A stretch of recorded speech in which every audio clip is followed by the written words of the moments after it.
is the real problem with guns. The same problem with everything else. People are fucking stupid. There are a bunch of people that are fucking stupid. Now, if you had to ask me, do I think that everybody in this room, do I think that they are responsible enough to handle a firearm and own a firearm? Yes, absolutely. Everybody in this room is. I believe so. But is it everybody in the world? Fuck no. But who can decide? Well, that's the point of the whole law. The whole point of the law is you can't let some tyrannical dictator decide who can and can't be armed. Because at the end of the day, what we really have to worry about as much as crime is you have to worry about the government turning into crime.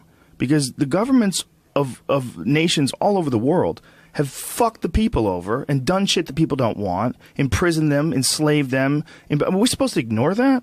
Are we supposed to pretend? We're past that. We're past that completely. People will never be like that again. An armed militia is in the possibility that it all goes wrong. That's what it's for. It's not for when everything's going right. It's for when it all goes wrong. To deny the possibility that it could all go wrong, to me, you're lying.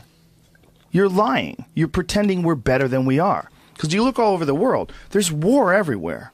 There's war everywhere in the world. There's murder everywhere in the world. There's robbery and thievery everywhere in the world. It's not equal with the amount of chances people have. It's not equal the amount of the time you do in jail if you get caught for things. There's all sorts of inequalities and all sorts of real fucking problems in the world.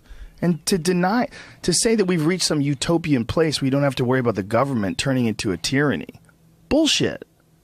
No, I don't think the government right now is a tyranny. I don't think they're controlling us. I don't think they're doing anything unbelievably oppressive. I think they respond to, in a certain extent, to the amount of pressure that people put on them. And when people say things like, we don't want to go into Syria. Remember that Syria thing? Or Obama was on TV? We're like, fuck this. No one wants to go to Syria. They're like, he's back on the Syria. He's back on the Syria. At the end of the day, people that are used to going to war like to go to war. They make a lot of fucking money doing it. And you have to be aware of that kind of shit. You got to be aware of people trying to force you into things. You got to think about Kent State. Man, that was in our lifetime.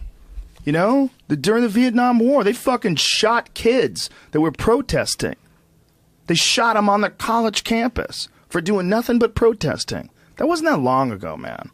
It's not that long ago. I'm not advocating that there should be some fucking uprising and people should pull guns.